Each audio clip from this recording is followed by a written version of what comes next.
In this video, I'm gonna tell you why expats go broke in a year so you can avoid the pitfalls that claim a lot of the expats that come over to the Philippines. And stick around to the end of the video so you can get value from the video. And make sure you hit that like button. Now let's get started. The main reason why expats, they move over here, then they start having a hard time after so long. After about a good year, they ran out of money.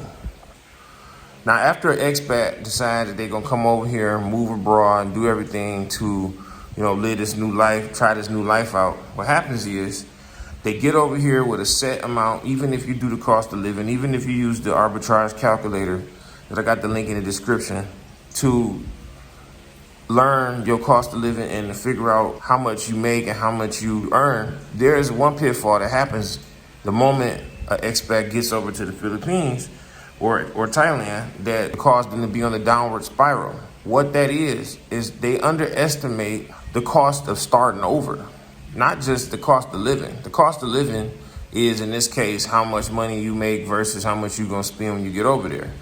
But the cost of starting over is showing up to the Philippines or Thailand, depending on what apartment you move into, not having a washing machine or dryer, needing to buy a refrigerator or furniture or groceries, just all of these things that you need to pay for, stuff you forgot that you needed, gear that you couldn't bring on a flight. You needed to buy charging cables, you need tripods, or you need equipment to do your job, the things that you were doing before. Laptop might break.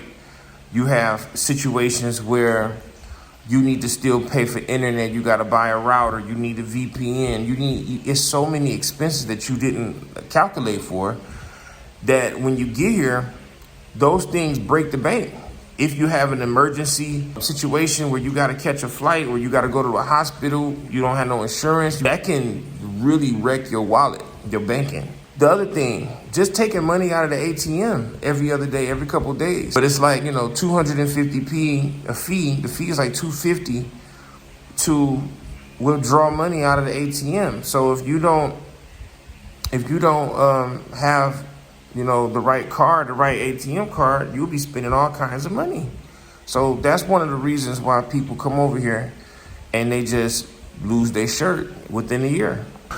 Now, the second reason why expats run out of money when they come over to the Philippines or to Thailand is they move before they have income figured out. So imagine you want to move over here, you want to live abroad, but you come over here on the trip and the trip costs you $1,200 round trip, but you got here, you here now. You don't feel like going home. You stay. You know what I mean? You didn't plan to stay, but you stayed. So now you're here. You figured you're gonna figure out how to make money while you're here, but that don't often happen. Most times you end up stuck over here with no income, and if you do a whole year with no income, you bound to go broke. Ain't no getting around that. So you have a situation where a person has a job or a business that they are waiting on money, and they figure I'll just go overseas and then it'll all fall in place. Then you get over here and stuff start falling apart. That money never comes, and that has happened. That's even happened to me. That's the number 2 reason, because they came over here before they secured an income stream. They did not have a business set up. They did not have an income before they came. Now, if you don't want to get caught off guard with all these crazy expenses and all these things that might happen to you, and you want to know exactly what to do before you move over here, I made a playbook specifically for this situation. So all you have to do is click that link in the description to get your hands on that playbook. It's a free playbook specifically made for this situation, so you can know how to navigate when you get over here to the Philippines and help you with cost breakdowns. It gives you everything you need to know how to do so that you won't get caught off guard when you move over here. All right, just click that link in the description. Now, this last reason for why expats go broke when they come over to the Philippines or to Thailand is a little bit more closer to home, especially for me, because I'm an introvert, so I know how it is. But you come over here and you don't have no support system. You don't have no friends. You don't have no family. You don't have nobody to back you up and support you. You don't have nobody to hang out with. You don't have no friends, right? So what happens is you spend money to cope. You go out, you go shopping, you go somewhere, you're lonely, you're bored, you go out and you just keep spending and you spending and you spending to make up the difference between not having you know, not having nobody with you. So if you had a support system, right? If you at least have like some friends or some family down here, like, you know, like a girl, it could make it a little easier for you. You know what I mean? If you come down here and you come over to Thailand, you're gonna be in and out the movies, you're gonna be hanging out at the mall, you're gonna be eating out all the time.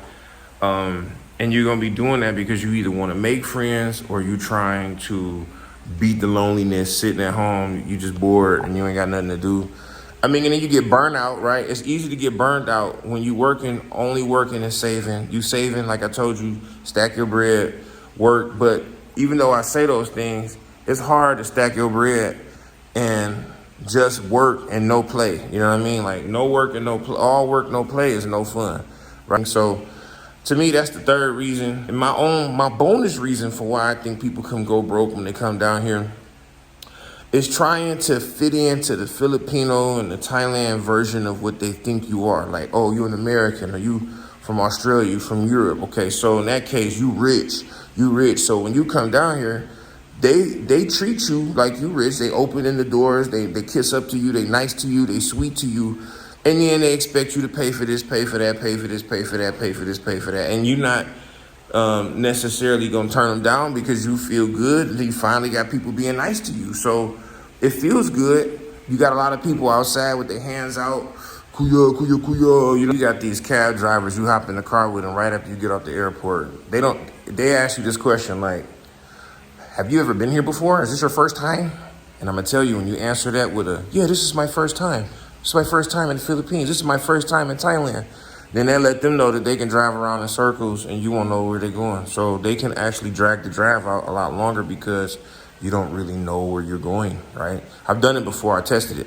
I've been here multiple times. The last time I came, I told them this is my first time, but I knew exactly where we was going. I knew exactly how to get where I was going. And bro just drove around for no reason, took turns that he didn't need to take, and just was like basically wasting my time and making it cost more. And it's so petty, but it's what he did.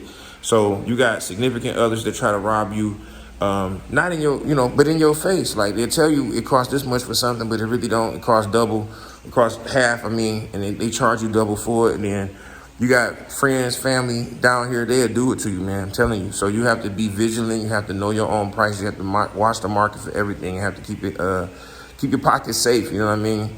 The tricycle drivers, they charge the Filipinos a different price than what they charge you.